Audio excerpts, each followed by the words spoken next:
It is election season in West Asia, from hardliners dominating polls in Iran to a new election that could decide Iraq's future and a win in Syria that surprised no one. Hello and welcome to this week's special edition of the West Asia Post with me, Ghadi Francis, the West Asia Pulse, coming to you from Dubai. As we focus this week on 4 countries and their elections, our top focus remains on the political whirlwind that Israel is caught in. There's a new coalition in power now, effectively ending the 12-year rule of Benjamin Netanyahu. It was nearly midnight in Israel. The clock was ticking and the deadline was drawing close. Inside a hotel room in Tel Aviv, Yair Lapid was busy cobbling an unlikely coalition. אדוני הנשיא, אני מצטער לך להגיד שעלה בידי להקים ממשלה עם סיעות יש עתיד, ימינה, כחול לבן, רע"מ, תקווה חדשה, מרץ ומפלגת העבודה, כולם ביחד, כולם חתמו לי, כולם הודיעו לי שעלה בידי מבחינתם, אז אני מצטער להודיע לך שעלה בידי להקים ממשלה. A coalition of bitter enemies was ready, united behind a single goal: to oust Israel's longest-serving prime minister. It is an extraordinary alliance, to say the least.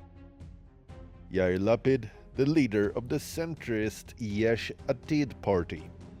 Naftali Bennett, the head of the right-wing Yamina party. And Mansour Abbas, leading the United Arab List. 3 politicians who have very little in common except their dislike for Benjamin Netanyahu. The coalition spans a wide spectrum. 17 seats held by the Yesh Atid party, 8 by Benny Gantz's Blue and White, 7 each held by Lieberman's Beitenu, the Labour Party, and Bennett's Yamina.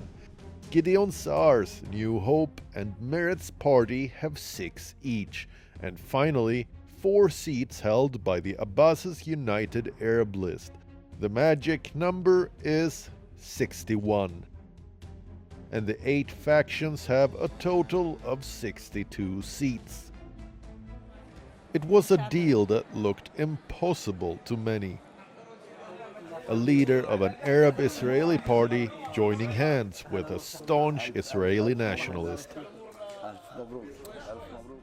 One stands against Palestinian statehood, the other represents the Palestinian community in Israel.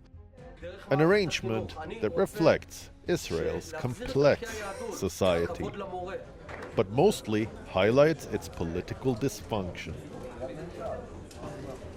The ideologically odd couple of Bennett and Lapid have decided on a rotation agreement. Bennett will serve as Prime Minister until 2023 before handing over to Yair Lapid.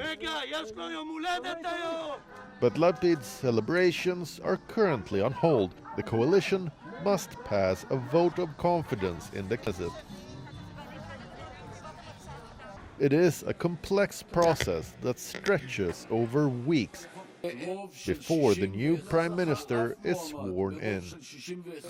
This could buy Netanyahu some crucial time to pile pressure on members of the fragile coalition, targeting those who may be unhappy with the agreement, until a new government is sworn in. Netanyahu will do all he can to stop it, and the shots have already been fired. His frantic push started on Twitter. He urged right-wing Knesset members to, and I quote, oppose this dangerous left-wing government. In another one, he targeted Bennett himself, saying that he sold himself to Ra'am, referring to the Arab-Israeli party.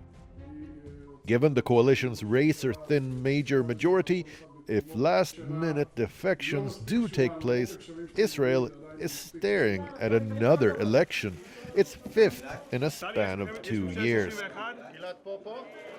But even if Netanyahu finds himself in the opposition, countering him will be a full-time job. New initiatives may also be slow, given the number of factions and contrasting ideologies that will clash on each and every decision.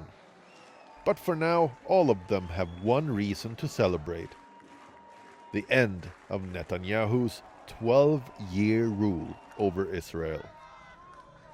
West Asia Bureau, WION World is One.